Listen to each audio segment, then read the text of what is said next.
প্রিয় সপ্তম শ্রেণীর শিক্ষার্থীরা, শুভেচ্ছা নিও। আজকে আমি তোমাদের গণিত বিষয়ের নতুন বই থেকে দ্বিতীয় অধ্যায় এর নমুনা প্রশ্ন থেকে সংক্ষিপ্ত উত্তর প্রশ্নের সমাধান করে দেব। প্রথমে তোমাদের বলবো, যারা আমার চ্যানেলটি সাবস্ক্রাইব করো না তারা আমার চ্যানেলটি সাবস্ক্রাইব করবে এবং আমার সাথে থাকবে। তাহলে চলো আমরা ক্লাস শুরু করি। গণিত দ্বিতীয় অধ্যায়, সংক্ষিপ্ত উত্তর প্রশ্ন 6। প্রথম প্রশ্ন, অমি ও সুমির মধ্যে 600 টাকা ভাগ করে দেওয়া হলো। অমি সুমি অপেক্ষা 12 টাকা বেশি পেলে তাদের প্রাপ্ত টাকার অনুপাত নির্ণয় করো।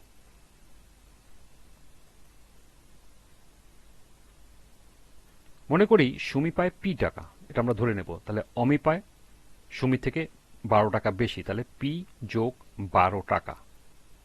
প্রশ্ন অনুসারে পি যোগ 12 যোগ পি অর্থাৎ অমি এবং সুমির টাকার সমান হলো 60 টাকা। পি যোগ 12 হলো অমি পায়, আর সুমি পায় শুধু পি, এটা দুটো যোগ করলে হয় 60 টাকা। তাহলে আমরা যদি এটা উঠাই দিই, তাহলে পি যোগ 12 যোগ পি সমান সমান 60। তাহলে পি পি যোগ করলে হবে 2p সমান সমান 60। এখানে 12 প্লাস আছে, এ পাশে আসলে মাইনাস হয়ে যাবে, 60 বিয়োগ 12, বা 2p সমান সমান এটা 60 থেকে 12 বিয়োগ করলে আসে 48। তাহলে সুতরাং পি সমান সমান হলো 2, এ পাশে গুণ আছে, এ পাশে আসলে ভাগ হয়ে যাবে, অর্থাৎ 48 ভাগ 2। যদি কাটাকাটি করি তাহলে আসে 24। সুতরাং অমি পায় কত?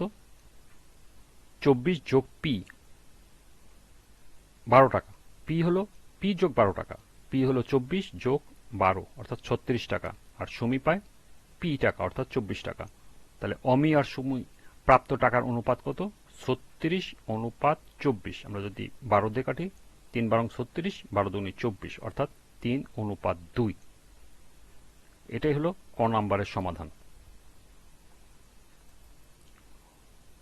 খ নাম্বার আছে, ক্রমিক সমানুপাতে থাকা 4 জন লোকের 3 জনের বয়স 11 বছর, 16 বছর, 22 বছর হলে চতুর্থ জনের বয়স কত তা নির্ণয় করো। মনে করি চতুর্থ লোকের বয়স পি বছর, এটা আমরা ধরে নেব। তাহলে ক্রমিক সমানুপাতে থাকা 4 জন লোকের বয়সের অনুপাত কি হবে?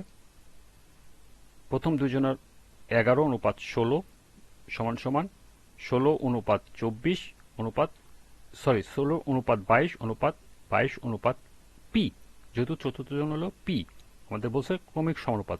সমানুপাত হলে হবে এরকম, অর্থাৎ প্রথম জন আর দ্বিতীয় জনের অনুপাত সমান দ্বিতীয় জন, তৃতীয় জনের অনুপাত সমান তৃতীয় জন, চতুর্থ জনের অনুপাত। এটাই হলো ক্রমিক সমানুপাত। তাহলে প্রশ্ন অনুসারে 16 22 অর্থাৎ 16 অনুপাত 22 সমান সমান 22 অনুপাত পি। আমরা যদি অনুপাতটাকে উঠে দেই তাহলে হবে 16 ভাগ 22, আর এ পাশে আসবে 22 ভাগ পি। আমরা যদি ক্রস গুণ করি তাহলে 16 গুণন পি মানে 16p, আর 22 গুণন 22, তাহলে পি সমান সমান 22 গুণন 22 ডিভাইডেড বাই 16, এই পাশে গুণ আছে, এই পাশে আসলে ভাগ হয়ে যাবে, নিচে চলে যাবে। আমরা যদি ক্যালকুলেশন করি, কাটাকাটি করলে আসবে 121 বাই 4। এটাকে যদি আমরা মিশ্র ভগ্নাংশ আনি, 30 সমস্ত 1 বাই 4। সুতরাং চতুর্থ জনের বয়স 30 সমস্ত 1 বাই 4 বছর। এটা হলো খ নাম্বারের উত্তর।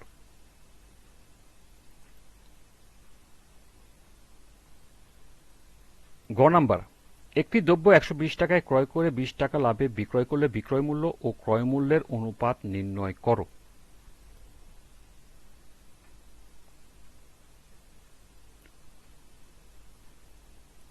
দ্রব্যটির ক্রয় মূল্য 120 টাকা এবং দ্রব্যটিতে লাভ 20 টাকা।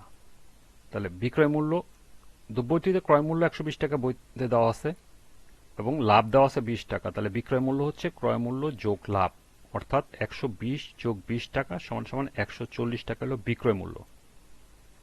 তাহলে ক্রয় মূল্য ও বিক্রয় মূল্যের অনুপাত কত? ক্রয় মূল্য হলো 120 টাকা, আমাদের এখানে দেয়া আছে, আর বিক্রয় মূল্য 140 টাকা, অর্থাৎ 120 অনুপাত 140। আমরা যদি 20 দিয়ে কাটি তাহলে 6 20 120, 7 20 140, অর্থাৎ 6 অনুপাত 7। তাহলে নির্ণয় অনুপাত 6 অনুপাত 7। এটি হলো গ নাম্বারের উত্তর। এই ছিল সংক্ষিপ্ত উত্তর প্রশ্ন 3টির সমাধান। আজকের ক্লাসটি এ পর্যন্তই।